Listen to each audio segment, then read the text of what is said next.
নমস্কাৰ প্ৰিয় দৰ্শক, মই ইন্দ্ৰাণী আপোনালোক আটাইকে পুনৰ এবাৰ মোৰ পাকঘৰত স্বাগতম জনাইছোঁ। আজি মই বনাব লৈছোঁ দৈৰে বনোৱা ছাগলীৰ মাংস। এই ৰেচিপিটো পিছে মোৰ নহয়, আমাৰ ঘৰত মায়ে সৰুৰে পৰা এই ৰেচিপিটো বনাই আমাক খুৱাইছিল। ইমান টেষ্টি লাগিছিল, এতিয়াও জিভাত সোৱাদটো লাগি আছে। গৰমে গৰমে এই মাংসখনৰ লগত ভাত পালে আৰু একোৱে নালাগে। এক কাঁহী ভাত খাই দিবৰ মন যায়। ভাজি চাজি আৰু একো নাচাওঁৱে ভাজিৰ পিনে। মই আশা ৰাখিছোঁ মই ভাল পোৱাৰ দৰে আপোনালোকেও মোৰ এই মাৰ ৰেচিপিটো শলাগিব, অতি সোনকালে বনাই খাব। খাই কেনেকুৱা পালে কমেণ্ট এটা কৰি মোক জানিবলৈ নিশ্চয় দিব। ৰেচিপিটো ভাল পাব বুলি আশা থাকিল, গতিকে লাইক এটা দিবলৈ নাপাহৰিব। আৰু যদিহে এতিয়ালৈকে মোৰ চেনেলটো আপোনালোকে ছাবস্ক্ৰাইব কৰা নাই, এইমাত্ৰ ছাবস্ক্ৰাইব কৰি লওক আৰু ওচৰত থকা বেল আইকনটোও দবাই দিব, যাতে মই আপলোড কৰাৰ লগে লগে ৰেচিপিবোৰ আপোনালোকে গম পাই যায় আৰু চাব পাৰে। প্ৰিয় দৰ্শক, আহক তেনেহ'লে দৰকাৰী সামগ্ৰীখিনি চাই লওঁ। অতি কম সামগ্ৰীৰ দৰকাৰ হয়, বেছি সামগ্ৰী ব্যৱহাৰ কৰা নহয় এই মাংসখনত, কিন্তু জুতি আপোনাৰ জিভাত লাগি থাকিব। আহক বনোৱা আৰম্ভ কৰোঁ দৈৰে বনোৱা ছাগলীৰ মাংস।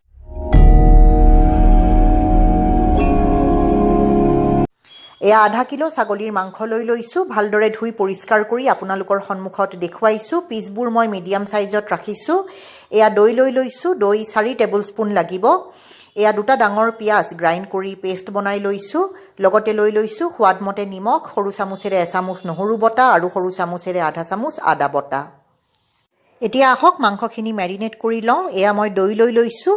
4 টেবুল স্পুন দৈ ইয়াতে যোগ কৰি দিম। 2টা পিঁয়াজ মই গ্ৰাইণ্ড কৰি ভালদৰে পিচি লৈছোঁ। এয়া গ্ৰাইণ্ড কৰি লোৱা পিঁয়াজৰ পেষ্টখিনি ইয়াতে যোগ কৰি দিম।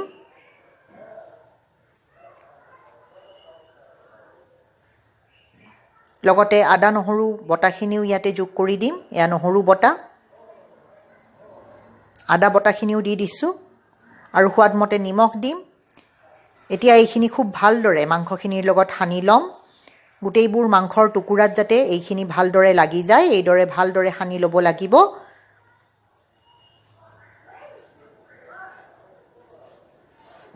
এতিয়া এইখিনি খুব ভালদৰে সানি এঘণ্টাৰ কাৰণে, মিনিমাম এঘণ্টাৰ কাৰণে এইখিনি মেৰিনেট কৰিবলৈ থৈ দিম। 1-1.5 ঘণ্টা মেৰিনেট কৰিলে এইখিনি খুব বঢ়িয়া হ'ব। এয়া চাওক মাংসখিনি হৈ গৈছে, এঘণ্টা মই মেৰিনেট কৰি থৈ দিছোঁ। এতিয়া মাংস বনোৱাৰ প্ৰিপাৰেশ্যনটো আপোনালোকে চাই ল'ব পাৰিব। এয়া মজলীয়া চাইজৰ এটা পিঁয়াজ লৈছোঁ, মিহি মিহিকৈ কাটি লৈছোঁ। 5-6 চামুচ সৰিয়হৰ তেল লৈছোঁ। আধা চামুচ কাশ্মীৰী ৰঙা জলকীয়াৰ গুড়ি, আধা চামুচ হালধি আৰু এয়া টেবুল স্পুনেৰে এচামুচ মিট মছলা লৈছোঁ। এয়া পেনখন ভালদৰে গৰম কৰি ল'লোঁ। এতিয়া ইয়াতে সৰিয়হৰ তেলখিনি যোগ কৰি দিছোঁ। সৰিয়হৰ তেলখিনি খুব ভালদৰে গৰম হ'ব লাগিব। গৰম হৈ একদম ধোঁৱা ওলাব ধৰিছে। এয়া চাওক, এতিয়া ইয়াতে কাটি থোৱা পিঁয়াজখিনি যোগ কৰি দিলোঁ। পিঁয়াজখিনি খুব ভালদৰে ভাজিব লাগিব। Golden brown, crispy golden brown হোৱালৈকে পিঁয়াজখিনি এইদৰে মজলীয়া গেছত ভাজি আছোঁ। পিঁয়াজখিনি আপোনালোকে চাব পাৰিছে ভজা হৈ গৈছে। এইখিনি সময়তে মেৰিনেট কৰি থোৱা মাংসখিনি ইয়াতে যোগ কৰি দিম। গেছৰ ফ্লেমটো এতিয়া হাই কৰি ৰাখিছোঁ। এতিয়া মাংসখিনি খুব ভালদৰে তেলৰ লগত পিঁয়াজৰ লগত মিলাই দিম। এইদৰে এতিয়া মাংসখিনি লৰাচৰা কৰি ভাজি থাকিব লাগিব। গেছৰ ফ্লেমটো মই হাই কৰিয়ে ৰাখিছোঁ। এয়া চাওক 15 মিনিট হৈ গৈছে। মাংস ভাজি থাকিলোঁ মই এইদৰে। এয়া 20 মিনিট হৈ গ'ল।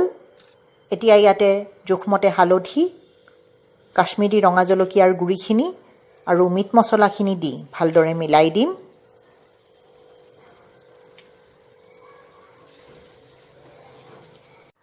প্ৰিয় দৰ্শক, এয়া আপোনালোকে চাব পাৰিছে মাংসখিনি শুকান হৈ গৈছে। জলকীয়াৰ গুড়ি, মিট মছলা, হালধি দিয়াৰ পিছত মই মাংসখিনি আৰু 20-25 মিনিট ভাজি ল'লোঁ। টোটেল মই মাংসখিনি 40-45 মিনিট সময় এইদৰে ভাজি থাকিলোঁ। মছলাখিনি দিয়াৰ পিছত গেছৰ ফ্লেমটো মই মিডিয়াম কৰি থৈছোঁ। এয়া চাওক তেলখিনি ছেপাৰেট হৈ গৈছে, মাংস ভজা হৈ গ'ল। এতিয়া জোখমতে মই এগিলাচ গৰম পানী ইয়াতে মই যোগ কৰি দিছোঁ। মই খুব এটা বেছি জোল বিচৰা নাই, গতিকে পানী মই কম দিছোঁ। আপোনালোকে জোল বেছি বিচাৰিলে এইখিনি সময়তে পানী বেছিকৈ দি দিব পাৰিব। এতিয়া এইখিনি উতলিব থৈছোঁ মই। এতিয়া সোনকালে উতলিছে কাৰণ মই গৰম পানী ব্যৱহাৰ কৰিছোঁ। আপোনালোকক আগতেও কৈছোঁ, মাংসৰ জোলত বা দালিত সদায় গৰম পানী ব্যৱহাৰ কৰিব, তেতিয়া জোলখন বৰ বঢ়িয়া হয়। এতিয়া মই এইখিনি এটা প্ৰেছাৰ কুকাৰত ট্ৰান্সফাৰ কৰি দিম আৰু 3-4টা হুইচেল অহালৈকে এইখিনি মই সিজাই ল'ম। এয়া কুকাৰটোত এতিয়া মাংসখিনি ঢালি দিম। মাংসখিনি ঢালি দিয়াৰ পিছত কেৰাহীটোত যিখিনি মছলা লাগি আছিল, একাপ পানীৰে সেইখিনি ধুই পেলাই মই ইয়াতে যোগ কৰি দিম। গতিকে মই টোটেল 1 গিলাচ আৰু 1 কাপ পানী যোগ কৰি দিছোঁ মাংসখিনিত। এয়া চাওক উতল আহিব ধৰিছে। এতিয়া ঢাকনি বন্ধ কৰি 3টাৰ পৰা 4টা হুইচেল দি পেলাই এইখিনি ভালদৰে সিজাই ল'ম। গেছ মই মিডিয়াম কৰি ৰাখিছোঁ। এয়া চাওক, এয়া হুইচেল অহা হৈ গ'ল। গেছ বন্ধ কৰি থলোঁ। এতিয়া 15-20 মিনিট পিছত ঢাকন খুলি চাইছোঁ। প্ৰেছাৰখিনি মই নিজে নিজে নোহোৱা হ'ব দিছোঁ। আপোনালোকে চাব পাৰিছে মাংসখনৰ খুব ধুনীয়া ৰং হৈছে। এয়া চাওক, মাংসখিনি ভালদৰে সিজিছে। এতিয়া পচন্দৰ ছাৰ্ভিং বাউল এটা লৈ মই আপোনালোকৰ সন্মুখত মাংসখিনি পৰিৱেশন কৰি দেখুৱাম। প্ৰিয় দৰ্শক, এয়া দৈৰে বনোৱা ছাগলীৰ মাংস বনাই মই আপোনালোকৰ সন্মুখত পৰিৱেশন কৰি দেখুৱাইছোঁ। আপোনালোকে দেখিলে অতি কম সময়তে, অতি কম সামগ্ৰীৰে আৰু অতি সহজে বনাব পৰা এই মাংসখন মই আপোনালোকৰ সন্মুখত আজি বনাই দেখুৱালোঁ। গৰমে গৰমে ভাতৰ লগত খাই ইয়াৰ জুতি লওক আৰু খাই কেনেকুৱা পালে কমেণ্ট এটা কৰি জানিবলৈ মোক নিশ্চয় দিব। মই আশা ৰাখিছোঁ আজিৰ ৰেচিপিটো আপোনালোকে ভাল পাব বুলি, গতিকে লাইক এটা দিবলৈ নাপাহৰিব। প্ৰিয় দৰ্শক, সময় উলিয়াই আপোনালোকে মোৰ এই ৰেচিপিটো চালে অশেষ ধন্যবাদ। পুনৰ লগ পাম অতি সোনকালে আৰু এটা নতুন সুস্বাদু ৰেচিপিৰ সৈতে। ধন্যবাদ।